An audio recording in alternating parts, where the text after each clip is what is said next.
La iglesia de Medellín no solo fue discurso, no solo se convirtió en una iglesia que acompaña a los pobres, no solamente fue eso, sino que además una iglesia que lucha contra aquellas realidades que empobrecen a la humanidad. Para mí es una inquietud que yo tengo, digamos, en el corazón. Tuve pues contacto con varios sacerdotes que participaron dentro de la iglesia, dentro de la conferencia de Medellín, y eso fue poco a poco despertando una conciencia distinta. Yo aquí estaba como enfrascado y pensaba que era esto como habría que entender la iglesia, y al salir pues me doy cuenta de que hay otras maneras de entender la iglesia de Cristo, ¿no? De Jesús. Me di cuenta de realidades muy álgidas en sus realidades sociales y eclesiales, y eso me llevó a profundizar en esta manera de entender la iglesia. América Latina está empapada de una iglesia distinta, y yo creo que el fruto de esto es Francisco, el Papa, y bueno, ahí inició mi inquietud. Pues antes que nada quisiera expresar un poquito el motivo principal por el cual hemos generado pues este evento, y ya Pablo me ha dicho una palabra clave, que es hacer eco de dos acontecimientos fundamentales que han sucedido en este año, apenas 2018.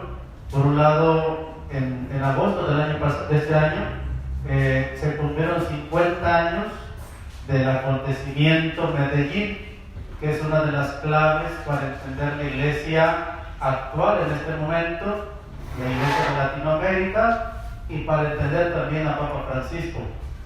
Y el otro acontecimiento fue que el 14 de octubre de este año se canonizó a Monseñor Romero, que no es el punto principal, porque como va a decir uno de los grandes profetas de América Latina, Pedro Casaldávila, él decía: el pueblo ya le ha hecho santo a Romero, ¿no? Pero son acontecimientos que han dado figura a la iglesia latinoamericana, y también un aporte enorme a la iglesia universal. Por eso quisimos hacer este eco. Yo sé que a muchos no les interesa ni el aporte de Romero, ni menos la iglesia de Medellín, aunque muchos obispos presuman de Aparecida y del Vaticano II. Sin embargo, no lo han asumido en su tarea evangelizadora ni en sus proyectos pastorales. Bueno, yo voy un poquito a comenzar esta charla, esta reflexión, haciendo eco al poema de uno de los grandes profetas de los pobres, que todavía no muere, que acaba de cumplir 90 años, Pedro Casaldávila, que escribió un poema precisamente a Monseñor Romero. Estamos otra vez en pie de testimonio, San Romero de América, pastor y mártir nuestro. Romero de la paz, casi imposible en esta tierra de guerra. Romero en flor morada de la esperanza, incolume de todo el continente. Romero de la Pascua latinoamericana, pobre pastor glorioso asesinado, a sueldo, a dólar, a divisa. Como Jesús por orden del imperio, pobre pastor glorioso, abandonado por tus propios hermanos de báculo y de mesa. Las curias no podían entenderte, ninguna sinagoga bien montada pudo entender a Cristo. Tu pobrería sí te acompañaba, el desespero fiel, pasto y rebaño a un tiempo de tu misión profética.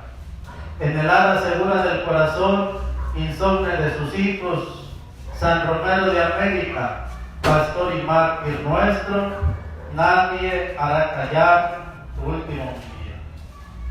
San Romero de América, como hemos escuchado que lo llama Pedro Casaldávila, no podemos entenderlo sino como un fruto de la iglesia que tomó conciencia de su ser profundo en lo que llamamos el Vaticano II. Y sobre todo, no podemos entender a Romero sin el acontecimiento latinoamericano llamado Medellín, ¿no? El acontecimiento de Medellín, que es uno de los acontecimientos que nos trae a esta conferencia, juntamente con Romero, es uno de los acontecimientos que podemos decir el más malentendido y también a la vez el más olvidado de los acontecimientos de las iglesias tradicionales católicas, como es la Iglesia de León y otras iglesias de aquí de México. Hemos tenido 5 conferencias en América Latina. La primera fue en 1955 en el Río de Janeiro, que fue pues un primer impulso de reunirse como obispos de toda la América Latina y tratar de dar respuestas juntos a los grandes problemas que aquejaban en América Latina. La segunda fue Medellín, que un poquito voy a explicar ahorita, que es consecuencia del Vaticano II, de estos obispos liderados por Larraín, un obispo de Chile, que después del Vaticano II dijeron, y bueno, ¿qué vamos a hacer nosotros?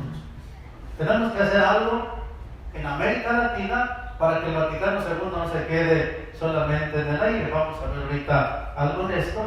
La tercera conferencia fue en 1979 en Puebla, aquí en México, y a partir de ahí comienza un declive en la iglesia.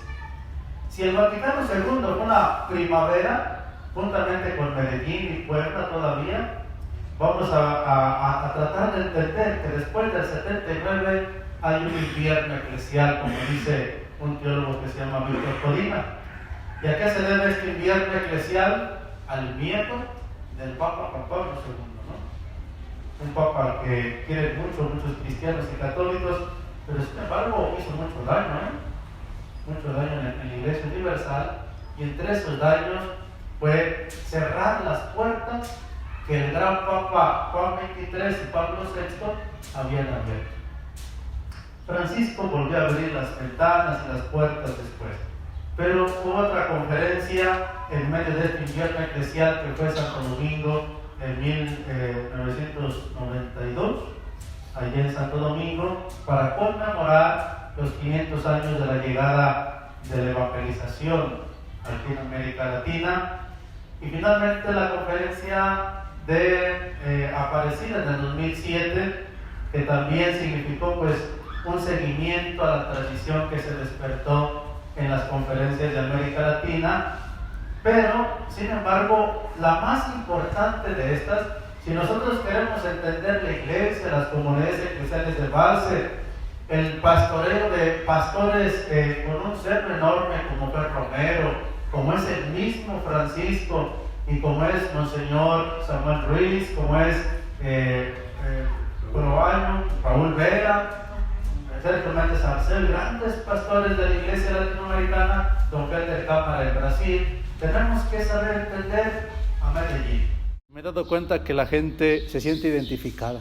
Entonces, es un gran número de personas que sienten, pues, que tienen un anhelo de algo distinto, de una iglesia distinta, de una manera de entender a Jesús y a su iglesia. Y eso es lo que me ha llevado. La iglesia de León nos ha involucrado mucho, es una actividad un poco paralela, pero algunos católicos sí han ido generando este despertar en su conciencia. Yo sin proponérmelo, me vi aventado directamente en esa realidad social y poco a poco fui yo investigando y buscando mi propia vocación, primero profesionalmente, que no la hallaba muy bien, y luego espiritualmente, ¿no? Porque también fue una gran sorpresa para mí encontrarme con esa iglesia que en el 68 actuó dividida, una parte de ella con mucho miedo y cerrazón a los jóvenes, incluso ahí en Santiago Tlatelolco le cerraron las puertas del convento, no entraron los estudiantes y los masacraron afuera. Sin embargo, algunos de los frailes franciscanos eran jóvenes y estaban también con el movimiento y fueron también apresados, ¿no? Eso fue una situación que no fui conociendo de inmediato, sino poco a poco, paulatinamente, me fui dando cuenta que había esa búsqueda de la verdad en todos lados, incluso también en la iglesia, ¿no? Y se va abriendo en mí esa posibilidad, ¿verdad? Primero de conversión, en ese sacudimiento personal, donde yo busco el apoyo en el desarrollo humano para revalorar mi persona y posteriormente en todo lo que es la espiritualidad.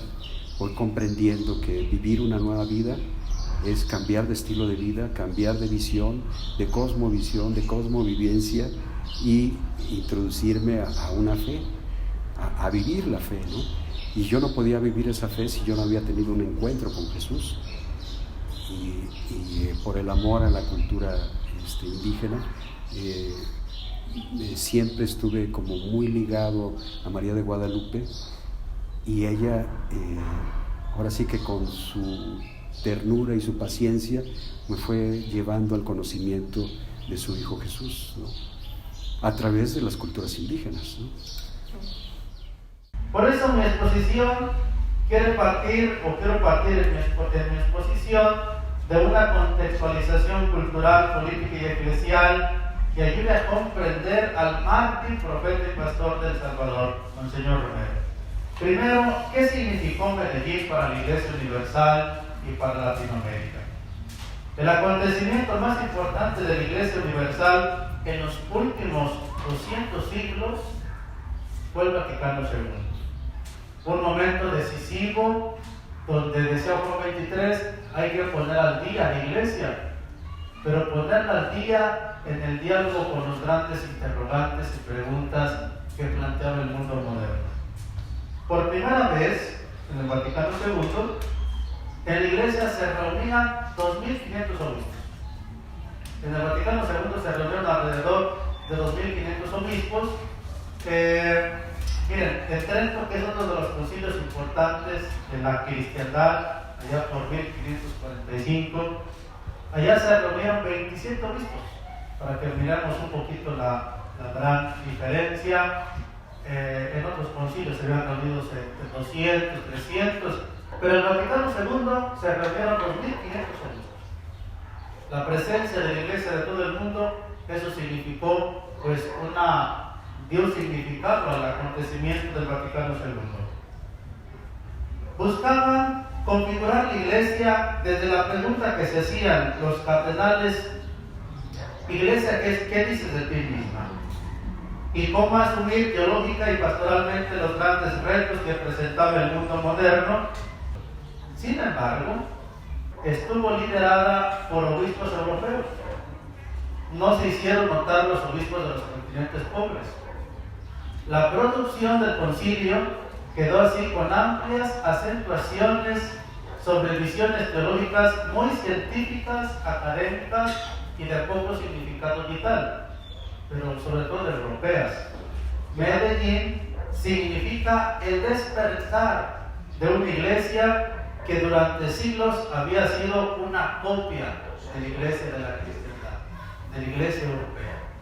Incluso nosotros podemos ver nuestros templos, las catedrales, son copia, tanto en esta parte de fisonomía de los templos, son copia de la iglesia europea. Y mucha de nuestra gente en su inconsciencia, o su conciencia, no lo sé, cree que la iglesia puede ser o no puede ser de otra manera más que al estilo de la iglesia europea. Esto significó Medellín traducir a las condiciones de Latinoamérica los documentos del Vaticano II, que fueron pensados y escritos dentro del ambiente cultural y académico del primer mundo. Tal vez la palabra la palabra clave es la eclesiogénesis, ¿no? Es tratar de recuperar su esencia más profunda del Evangelio, que tal vez a lo largo de la historia, con todas estas, cáscaras históricas, culturales y políticas, se fue oscureciendo el rostro de la iglesia que tal vez Jesús quería. No sé, el mismo imperialismo que en su momento se vivió, y que también la iglesia de alguna manera se fue contaminando con esta visión, Medellín lo que quiere es recuperar la profundidad de la iglesia de Jesús, ¿no? Hay un teólogo pastoralista que se llama Edward Beltrán, que es colombiano, dice que Medellín significó una luz en medio del apagón en que vivía América Latina y de las tinieblas de aquella iglesia colonial, ¿no? La iglesia de Medellín es una gran luz que se abre en América Latina para el mundo, ¿sí? Así como lo fue el Vaticano II, donde reunió a más de 2.500 obispos de todo el mundo por primera vez, ¿verdad? Tal cantidad de obispos de los 5 continentes, que un papa que ya estaba súper viejito, pero no en espíritu, ¿verdad? Porque era muy jovial y muy joven en ideas, San Juan 23 hoy en día. Él renueva, abre la puerta de la iglesia para que tome un nuevo aire y vuelva a la mirada al Jesús del reino, no al Jesús de la autorreferencia eclesiocéntrica y eurocéntrica, ¿no? Sino al Jesús que está en toda persona, en toda comunidad, en toda realidad, y especialmente en los más pobres, en los más innombrables, ¿no? En aquellos que nadie quiere ver, que nadie quiere escuchar, que nadie quiere tratar, ¿no? Y se abre, y Medellín es eso. Medellín es la encarnación de esa nueva iglesia en la iglesia doméstica. Se trató de una toma de conciencia de lo que significa ser cristiano e iglesia de Jesús en un mundo marcado por la injusticia y la pobreza. Si en el Vaticano II era importante anteponer el pueblo de Dios a la jerarquía, en Medellín va a ser fundamental esta categoría. Necesitamos poner antes de la jerarquía al misterio profundo de la iglesia, que es el pueblo de Dios. Entonces quedó terminado el documento en primer lugar uniendo al pueblo de Dios. El día de ayer y el día de hoy estuvimos en una asamblea aquí en la iglesia de León, que tiene una importancia por ser expresión de toda la diócesis. Híjole, yo quedé desanimado, profundamente desanimado de esta asamblea. Los lenguajes todavía siguen siendo muy tradicionalistas. Las visiones siguen siendo de antes del Vaticano II. El obispo, aunque habla mucho de Medellín y del Vaticano II, ni siquiera parece que no lo ha asimilado. Y no lo hemos asimilado en la iglesia de León. Todavía se habla del clero antes del pueblo. Todavía se habla que los laicos son expresión del brazo del cura o del obispo. Yo hice notar en uno de los grupos que me tocó y les dije que eso era inaceptable todavía. En este momento de la historia, después de estos acontecimientos del Vaticano II y de Medellín, ¿cómo podemos seguir pensando que los laicos parecieran todavía en una minoría, en una edad menor que el clero, sigan siendo extensión de la mano del obispo del clero? Decía don Raúl Vera. Decía, el problema después de Medellín fue esa lucha que hubo entre los conservadores y los, le llamaban así, ¿no? Los progresistas, obispos progresistas que seguían en Medellín. Es que el problema de Juan Pablo II, cuando llega Juan Pablo II, fue generando un episcopado demasiado conservador que dio como resultado, vamos a ver aquí, una persecución a la iglesia de Medellín.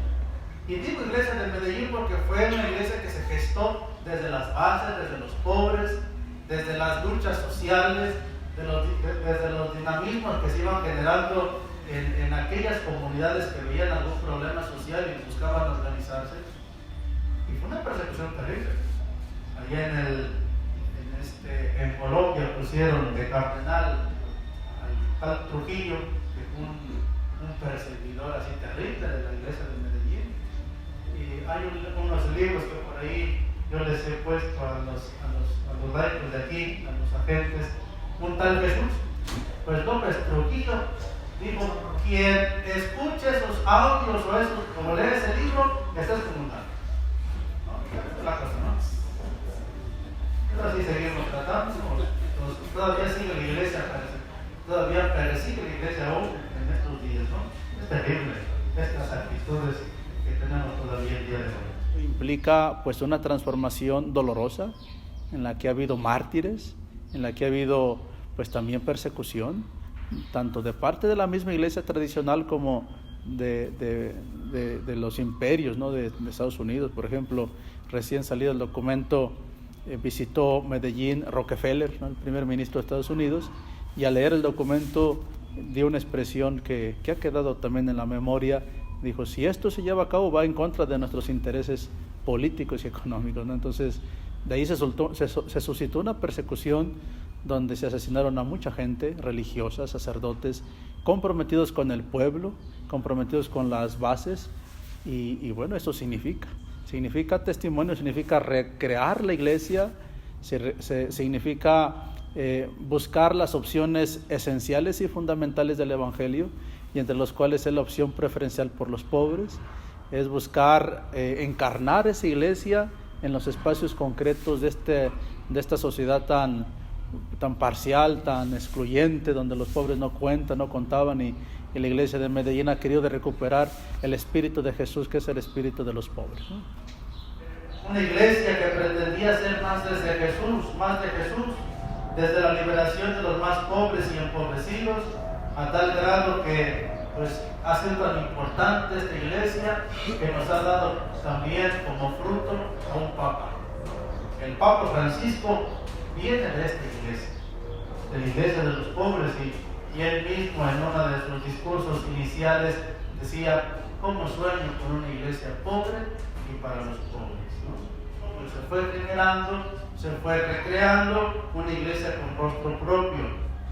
Se trató de un momento decisivo donde la iglesia latinoamericana deja de tener vergüenza de ser pobre, ¿no? Por ello, Medellín se trata de un descubrimiento de propuestas que nos desinstalan, no nos dejan instalados en lo mismo, en el mismo esquema, en la misma realidad o en las mismas maneras de hacer la pastoral o de hacer teología. Por eso hay un nuevo paradigma, tanto teológico como eclesiológico, después de Medellín.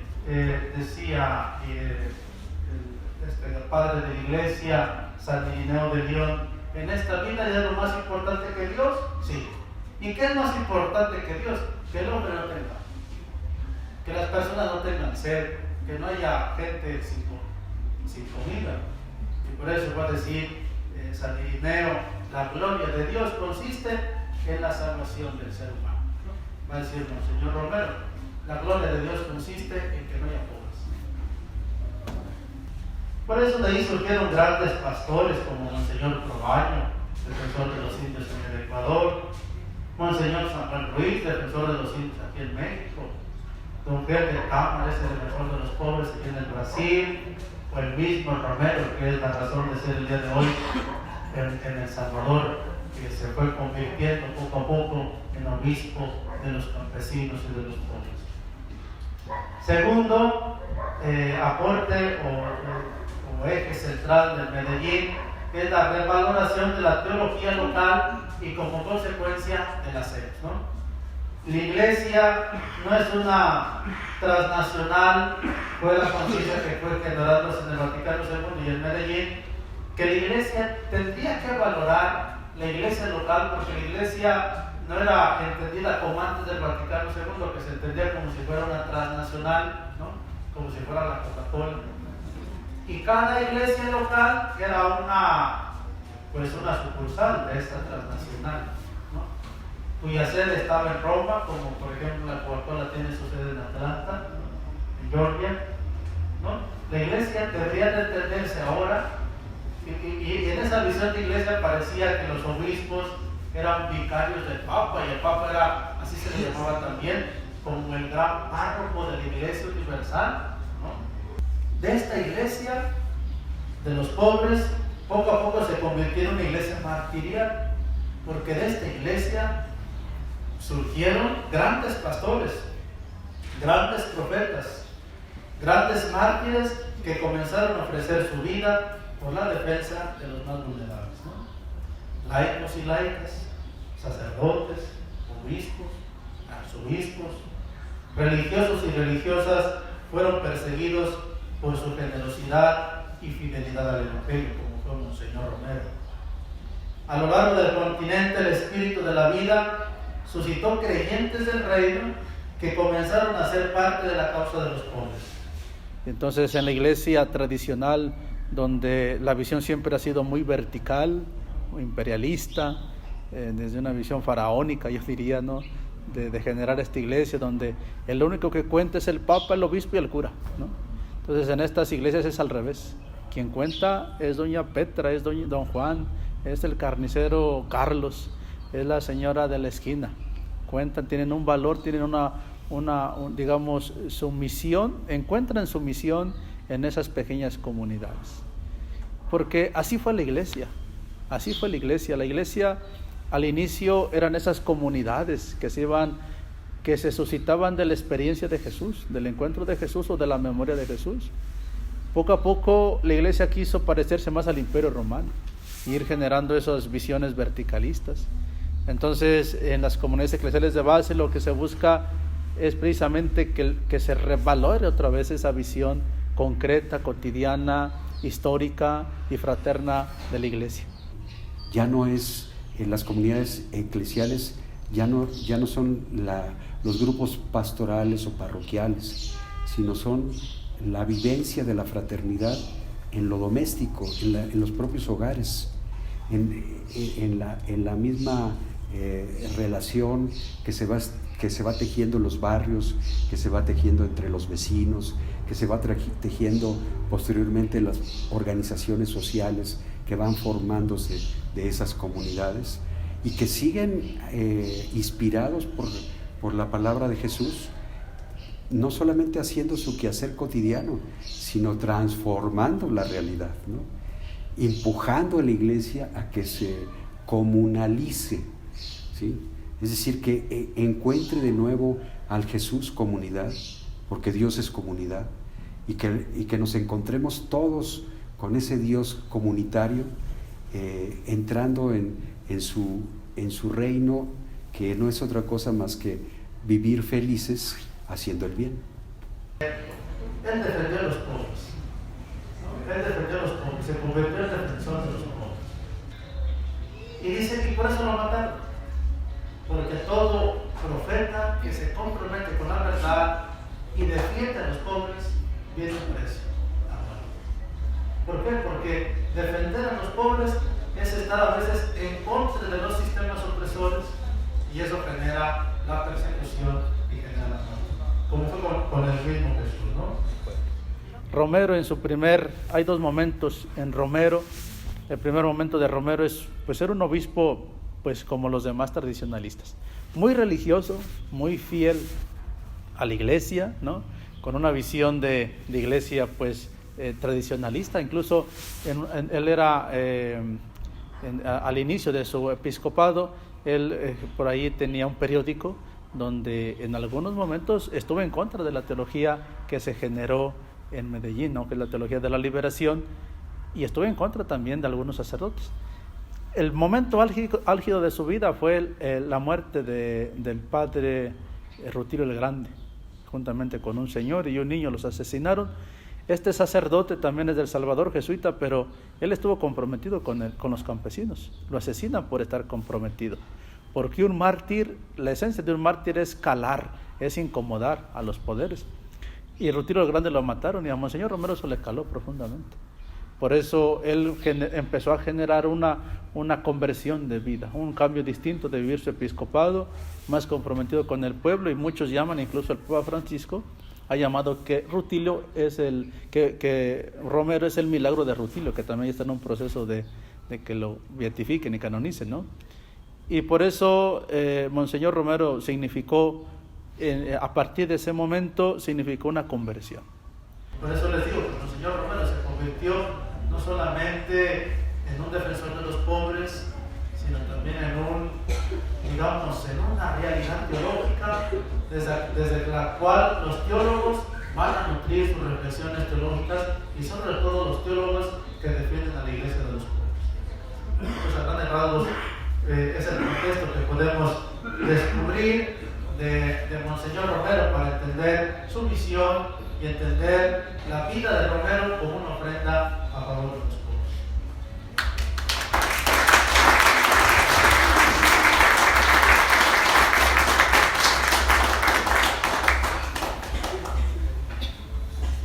Bien, buenas tardes. Le agradezco al padre Manuel Hernández que me haya invitado para participar en este evento y después de escuchar pues, toda esta cátedra acerca del Congreso de Medellín me queda mucho más claro dónde estaba inserto Monseñor y cómo es que se fue dando la transformación, la conversión interna a través de una transformación eclesial, como que van a la par la persona y la comunidad, y ahí en el ejemplo de Romero lo vemos con mucha claridad. Pues titulé este pequeño ensayo San Romero de América, mártir y profeta. San Romero de América tiene varias dimensiones, pero la central es la dimensión en la fe. La dimensión en la fe es amar a la verdad sobre todas las cosas. Y la verdad es Dios, porque abre la puerta de la esperanza, liberando de la esclavitud del pecado y la opresión a quienes no tienen ninguna esperanza en el mundo debido al poder del pecado, cuyas características son la mentira y la muerte, para mantener sus privilegios e injusticias a toda costa. John Sobrino, teólogo salvadoreño y amigo de Romero, llama a esta dimensión en la fe de Romero como voluntad de verdad. Esta es una expresión que quiere decir que su fe, además del amor a la verdad, poseía un don extraordinario, el decir la verdad, que significa vivir con la verdad de los pobres de la tierra, experimentarla en carne propia, tomar conciencia de su existencia y comunicarla para redimirla. Ese don es llamado parresía, el don de profecía que comunica la verdad de Dios para que se haga visible en el rostro de los pobres. Este don profético es un arrojo espiritual, una llamarada de amor que encendía de valor a San Romero frente al peligro, para abrazar y defender a los que son negados sistemáticamente por el mundo. Se trata de un amor de grandísimo riesgo, el amor a los últimos, los más pequeños, los pobres, aquellos que nadie quiere ver. San Romero es el primer santo mártir salvadoreño de los muchos que perdieron la vida con él en su país durante la cruel represión y persecución contra la Iglesia que se dio durante la guerra civil que duró más de 10 años. Y es el primer santo profeta de una Iglesia nacional. De ahí su dimensión histórica, pues muchos mártires y profetas latinoamericanos han muerto por su fe, violentados incluso por gente que se considera cristiana, pero que no comparte la opción fundamental por los pobres, porque les duele o les huele a comunismo, terrorismo, populismo, etc.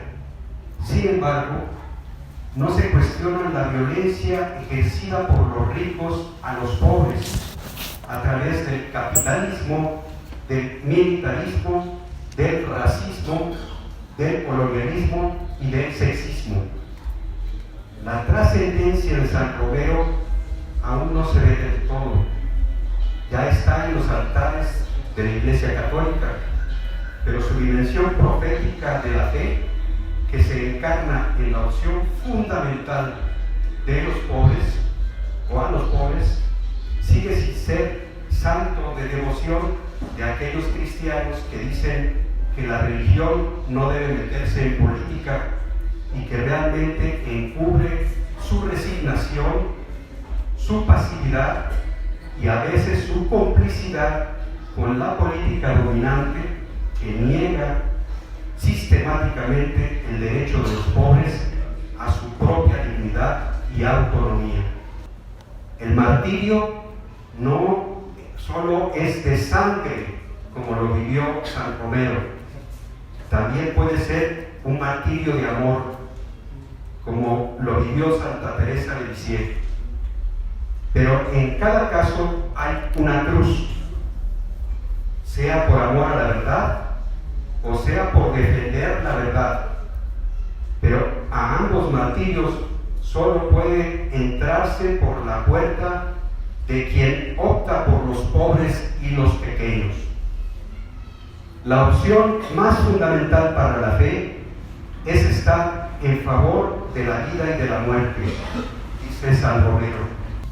La opción por los pobres es una opción también para los ricos, para que estos, mediante una pastoral de conversión, los ricos opten por los pobres y disfruten conjuntamente el mismo banquete del reino, compartiendo parte de su vida y en ocasiones su vida entera.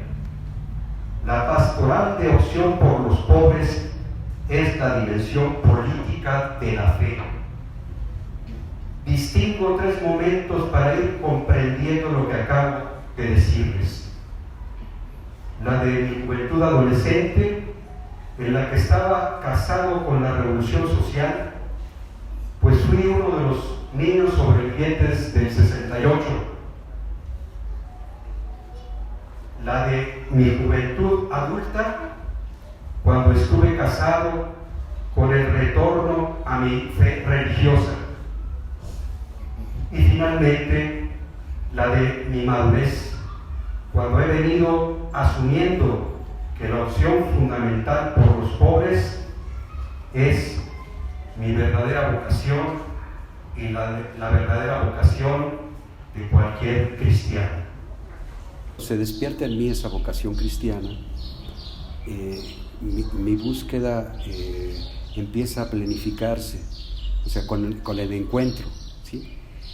Pero el conocimiento de Jesús, el conocimiento interno de Jesús, que se va dando a través de la experiencia de fe, no es solamente un asunto sacramental, no es un asunto ritual, no es un asunto de costumbre, va mucho más allá de eso. Tiene que ver con tu persona y sentirte interpelado con tu vida, ¿no? ¿Qué es lo más importante para hacer en tu vida?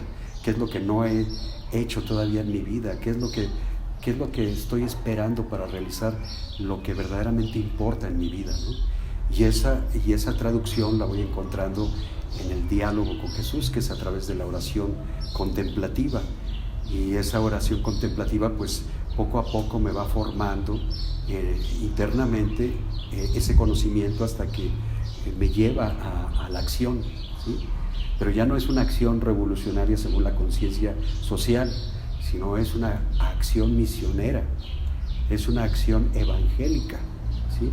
Donde está centrado Jesús, no está centrado en mi idea, no está centrado en un conjunto de ideología, sino está centrado en la persona de Jesús y hacia donde Él quiere llevarme.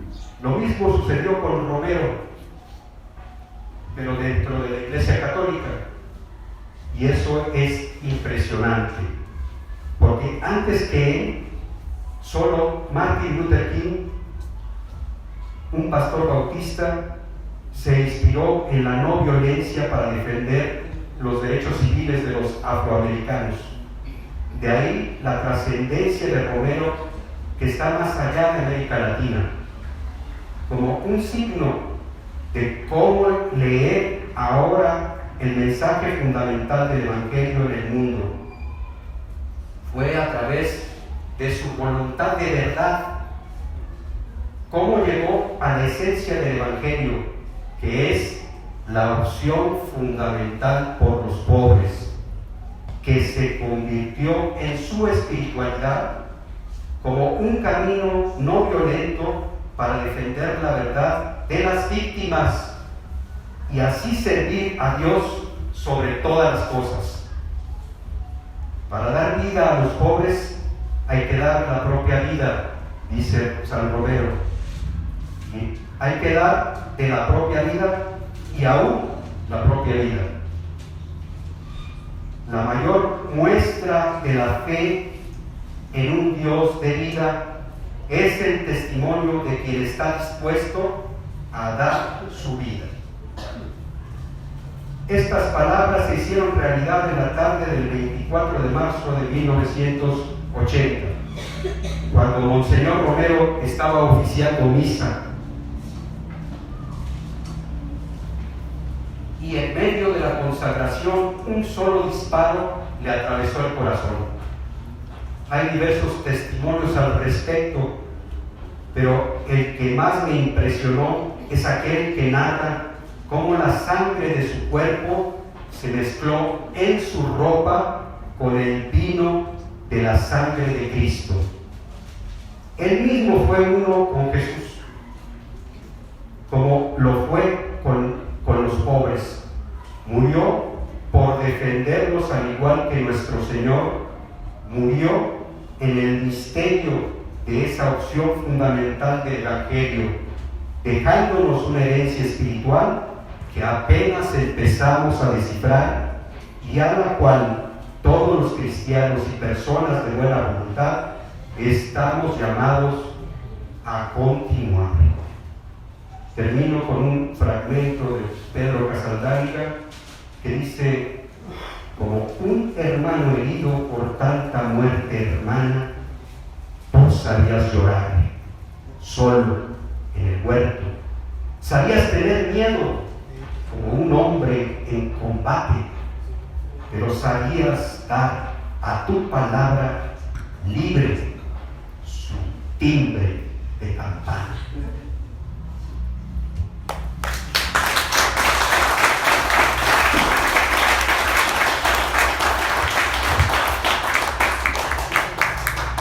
No sé si hay alguna pregunta, alguna aportación de lo que hemos alcanzado a exponer. Tal vez un poquito medio pesado, pero al menos tenemos una comprensión global de lo que significa Romero. Me gustó muchísimo la exposición. Y algo que se me quedó muy grabado, primero fue la conversión de San Juan. Cuando tocó la pobreza, cuando vio las carencias, cuando vio a todas esas personas que estaban sufriendo, fue cuando se le conmovieron las entrañas, como muchas veces se le conmovieron a Jesús, cuando caminaban en aquellos caminos llenos de dolor y llenos de tristeza, donde buscaban algo y no lo encontraban. Yo creo que ahorita en este mundo estamos viviendo cosas muy fuertes. Yo creo que ahora más que nunca, algo que usted habla parte de el laico, la importancia que tenemos los laicos en la iglesia. Somos muchísimos más, y si cada uno de nosotros nos comprometemos a hacer algo por nuestro mundo, por nuestros pobres, no nada más hablo de un pobre que no tiene dinero, sino un pobre de espíritu, podemos llegar a hacer grandes cosas. Las pequeñas comunidades de verdad pueden llegar a hacer cosas que pueden cambiar la realidad de muchas personas. Entonces es algo que me llevo esa tarde, y yo creo la admiración de Monseñor Romero hacia él y hacia el compromiso de lo que él dejó. Yo creo que si nosotros somos tan valientes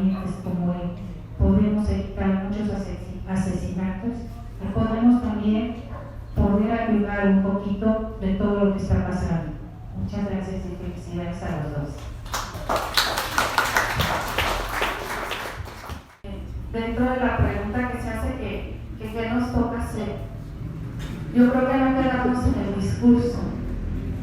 Hoy en la mañana decía el Padre Manuel, fuimos a la asamblea. Y si ustedes hubieran oído el discurso del señor arzobispo, digo, estas son ya palabras fuertes, pero pues ya tengo aquí el maestro, entonces pues ya voy a actuar en consecuencia, ¿no? Entonces, si ustedes hubieran escuchado el discurso, yo dije, wow, sueños guajiros, ¿verdad? Porque el señor arzobispo lo dijo así textualmente, porque lo creo aquí anotado, que la iglesia debe de ser menos clerical y más laical. Y entonces yo digo, ¿y luego? ¿Dónde lo vamos a ver? ¿No? Porque hace un momento platicaba yo con mi hijo, él es ballet parking, y entonces dice que en la semana llegó precisamente el señor arzobispo, dice, no, mamá llegó y en su camioneta y no sé qué, no sé cuánto. Y bueno, hablando le digo, ¿vieras qué discurso tan bonito? Dijo, dice, y no me dio ni para el ballet nada, pues entonces ¿dónde está? No, entonces le digo, bueno, lejos de quedarnos en el discurso es hacer realidad, aunque sea una mínima parte, ¿no? Porque en el discurso pues ya estamos hasta acá. Buenas noches. Buenas noches. Mire, yo tuve mucho tiempo en las EPS, entonces pues así como dicen, damos mucho tiempo escondiditos, ¿verdad? Entonces ahora que fueron a nombrarnos,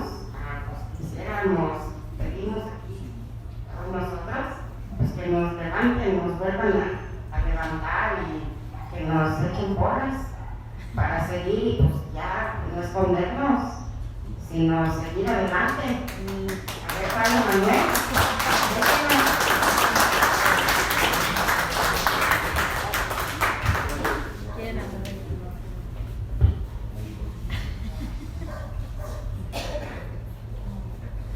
Bueno, pues buenas noches. Yo participé y trabajé junto con Fray Baltasar en la formación de las comunidades de base aquí en las colonias. Como dice el Padre Manuel, desgraciadamente, pues cuando él estuvo aquí, fue un florecimiento muy bonito de las comunidades de base. Trabajaban los grupos muy unidos y un trabajo muy bonito. Desgraciadamente, lo que estamos viendo ahorita y lo que veíamos con el señor Romero, de que pues se impone siempre la jerarquía y pues llegó un sacerdote aquí que nos corrió, así es la palabra, nos corrió literalmente. Nos corrió y a toda la gente que participaba en las comunidades les decía que si seguían participando en las comunidades estaban excomunicados, estaban fuera de la parroquia. Y a mí me tocó que pidió una comisión para que nos integráramos a trabajar con él. Yo fui nombrada como la representante de las comunidades. Cuando fuimos a hablar con él, conmigo no se dirigió para nada, a pesar de que yo llevaba la carta con el nombramiento, conmigo no se dirigió para nada.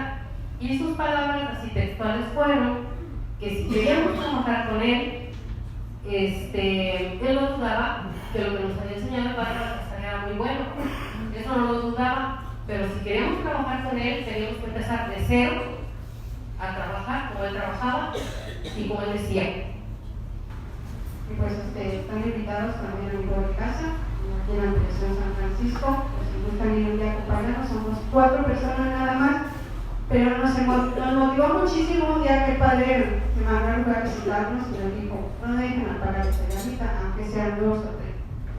Y pues afortunadamente ahora no vino nuestro coordinador, pero él estaba muy emocionado de estar aquí. Y le doy las gracias al Padre por otra vez motivarnos un poquito más de mencionar, porque sí estamos un poquito ayudados, pero ahorita ya no vamos a levantar más. Y gracias.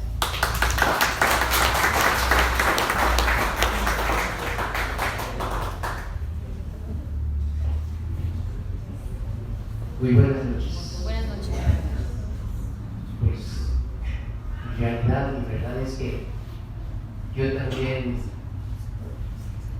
trabajé el tiempo que estuvo Baltasar. Bueno, yo con toda confianza le digo Baltasar. Éramos muy íntimos amigos, así hermanos. El tiempo que estuvo el padre Baltasar aquí en la San Francisco, Dios me dio la oportunidad de estar trabajando también en comunidades especiales de base. Cuando cumplió 3 años, todos teníamos la realidad que se iba a vivir. Que Baltasar, como era religioso, se iba a ir. Se juntaron firmas, nos lo dejaron otros 3 años. Se cumplieron los 3 años, ¿verdad? Otros 3 años él lo pidió por su cuenta y siguió trabajando aquí 9 años, a lo que yo iba. Ya cuando estaba por terminar, yo le pregunté una vez: oye, hermano, y cuando tú te vayas, ¿qué va a hacer de comunidades? Y mi hermana hizo así. Ese era, yo creo que era el temor de no solo de Don Lalo, de muchos. Y se hizo realidad la palabra de Dios que dice: heriré al pastor y se dispersarán los obreros. Yo fui la primera oveja que me salí de mí, pero algo aprendí en comunidades y lo digo con mucho orgullo: la opción por los pobres. Que ahorita no lo voy a hacer, pero mi inclinación siempre va a ser la opción por los pobres. En mi realidad, en mi vida, en donde yo sirva, yo solo sé que estaré sirviéndole a Dios a través de mis hermanos pobres. Gracias.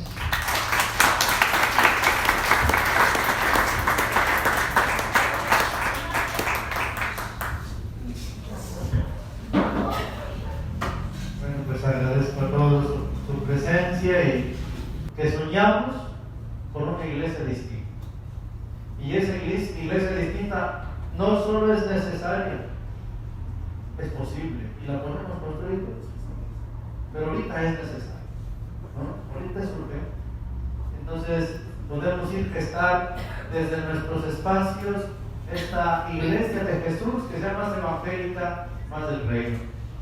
Yo tengo que ir ahorita a misa, que una polémica grande, pero les doy las gracias por su testimonio. Me han evangelizado todos los días. Me da gusto que ya comiencen a ver la vida de manera distinta. Por ejemplo, Lupita cuando llegue era más conservadora que Juan Pablo II.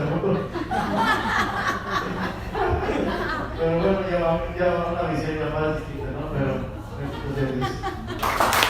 Antes de que se vaya el padre Manuel, quiero volver a confirmar la alegría que siente mi corazón que Él nos reúna, ¿verdad? Bueno, Jesús nos reúna a través de abriendo las puertas de la iglesia nuevamente a las comunidades eclesiales, también las comunidades de vida cristiana presentes también por aquí. Y aquí hay esperanza. Nos hemos nutrido de esperanza y la esperanza también nos lleva a volvernos a reunir poco a poco, ¿verdad? Y a reanimar, como bien lo dijeron los compañeros de la CEPS, muy emocionados por sus participaciones, que bueno, que se animaron. Y pues aquí estamos para servirles y también a los grupos de la parroquia que también nos han abierto su puerta. Muchas gracias. Es la primera vez que se va a presentar y es una cantata poética y el arte visual del maestro Alberto Cerritos. Les digo quién es Alberto Cerritos, un pintor salvadoreño que vivió en la época de Romero y de la guerra civil en El Salvador, tuvo que salir huyendo de ahí con su familia y actualmente vive en Canadá.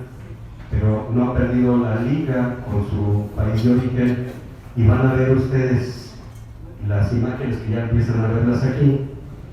Él conoció personalmente a Romero y estuvo en su entierro cuando el ejército también masacró a la gente que estaba en el entierro, velando a su gran santo.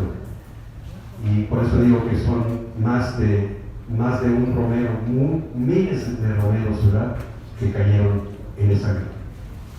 Y ya verán la obra, ya le dirán si vale la pena continuar con estas aventuras o no. Adelante. ¿Pueden apagar la luz para que se vea mejor?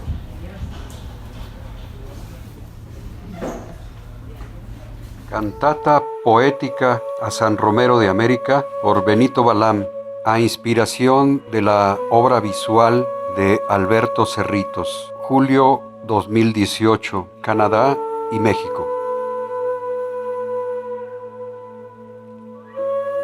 Monseñor, Monseñor Romero, la paloma vertebra el vuelo de tu alma, la paloma de paz, amado profeta de la paz, amado Monseñor de la parábola poética, de la palabra crítica, de la paradoja incendiaria de los sin voz. Dicen que trae la paz, pero su palabra tiene el filo de una espada. Su sueño es de paz y su acción de un guerrero, pero no con armas de fuego, con armas de palabras que llamean fuego de las entrañas del corazón de la compasión, que es su ardor. Esas son las alas de la paloma, las dos alas como de águila, son llamadas compasión e indignación. Pues del amor que mira con compasión, siente el dolor de los dolientes, siente el dolor de los difuntos sin entierro, siente el dolor de los dolientes sin despedir a sus difuntos. ¡Ay, qué dolor de los dolientes!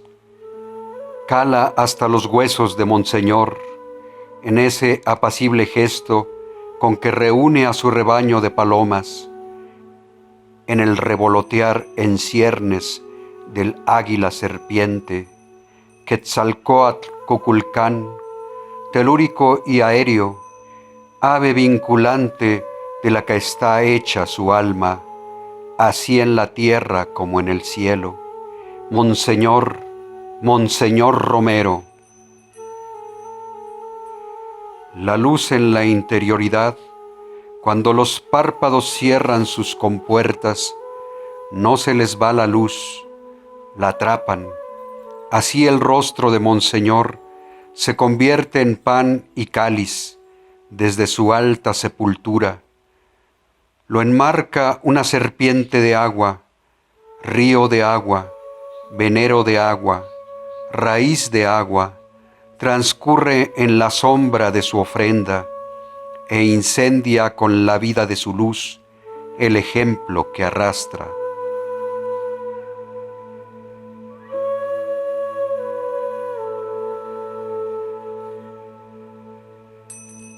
Dúo de miradas, Monseñor se ve a sí mismo como prójimo, desnudo y simple. Tú, no solo tú, pero en soledad tú eres llamado. Serás mi profeta, mi mensajero entre las naciones. Tú eres llamado. A ti, Óscar Arnulfo, es a quien llamo. Nadie hará por ti lo que tienes que hacer por ti mismo. Refulge la llama de la dignidad que lo llama y se convierte en resolución de conciencia suya y colectiva.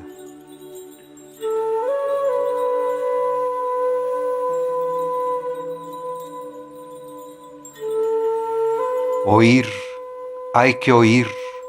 escuchar con los oídos y los huesos, oír con el cráneo y con la piel, oír con la lengua y con los ojos, oír por delante y por detrás, oír la llama que me quema dentro, ese fuego que abraza mi sentir y mi pensar, ese fuego que no puedo excluir de mi vida y al que pertenece mi voluntad.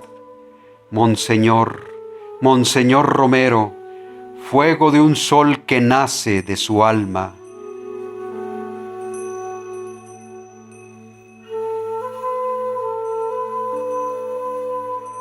Monseñor oyente y gimiente, Monseñor que multiplica en el cuerpo de su andar a la multitud sin rostro y sin derechos, Monseñor que se multiplica al asumir la marcha de los que aún no han sido oídos, Monseñor que se multiplica al oír la voz de los sin voz, los escucha, los siente, se une a su dolor colectivo, asume su liderazgo.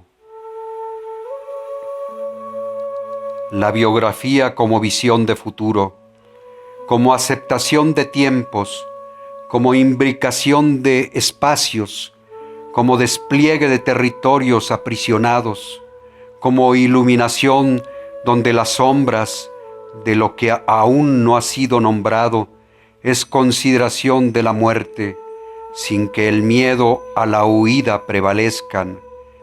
Es hallazgo de un camino martirial para que la vida se eleve, para que la vida prevalezca.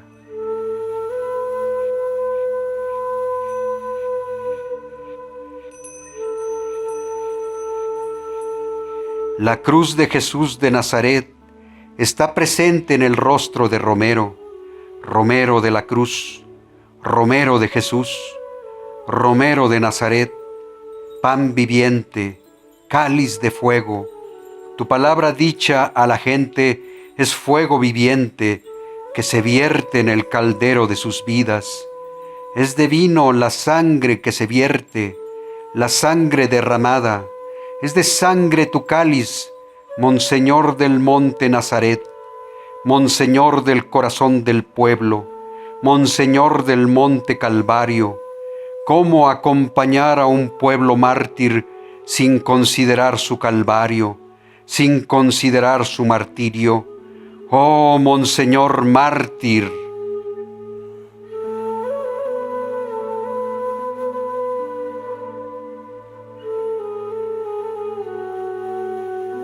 Romero, Óscar Arnulfo, duermes para ser despertado, para que la gloria de Dios se presente entre nosotros, para que la fuerza de la paz dé sentido a la sangre derramada, para que la fuerza de la vida se entronice y haga brotar de la ceniza abrojos, retoños, rebrotes, capullos, tallos, vainas, hojas, flores, frutos, y entre por nuestras ventanas la cálida puerta del sol.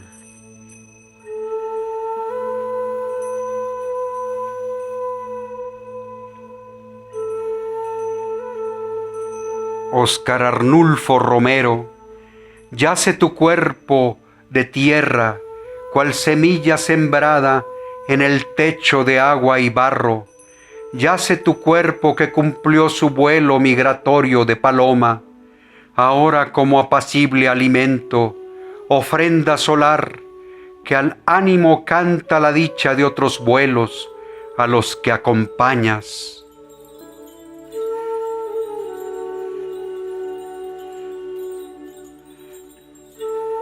Semillero de paz, sol que transforma en el dorado vuelo en que estalla, nube de palomas, parvada que revolotea y se enjambra de vida, cortina de alas que se inspiran en el sereno rostro de Romero, Monseñor, mártir y santo, Óscar Arnulfo, te venero y canto.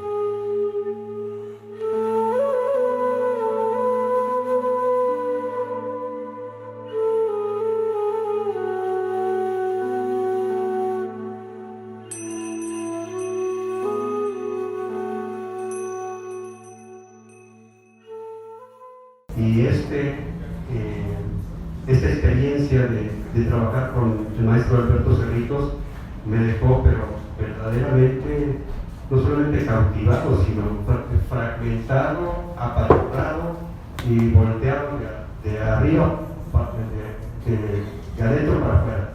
¿Sí? Así me dejó la experiencia con él. Porque vean las imágenes están llenas de dolor y de esperanza.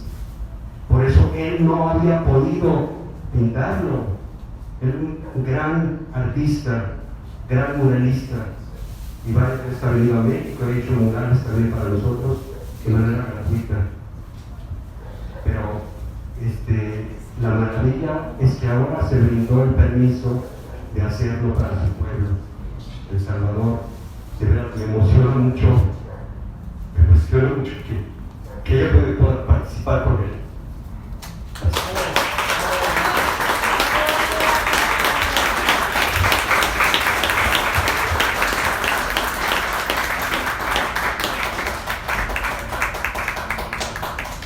¿Quién quiere tomar la palabra?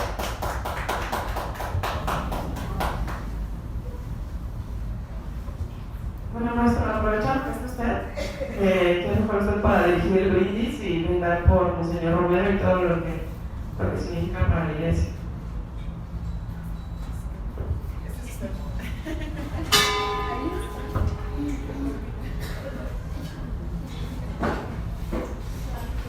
Bueno, pues que este brindis muy significativo, donde estamos creando conciencia intercomunitaria, creando sentido de comunidad, poniendo a nuestro Señor Jesús en el centro de nuestras vidas y de nuestras comunidades. Está prendiendo de nuevo la esperanza, y ahora no solamente de manera local o ya es nacional y también internacional. O sea que nuestro Señor Jesús nos está llevando quién sabe a dónde, pero brindo por él.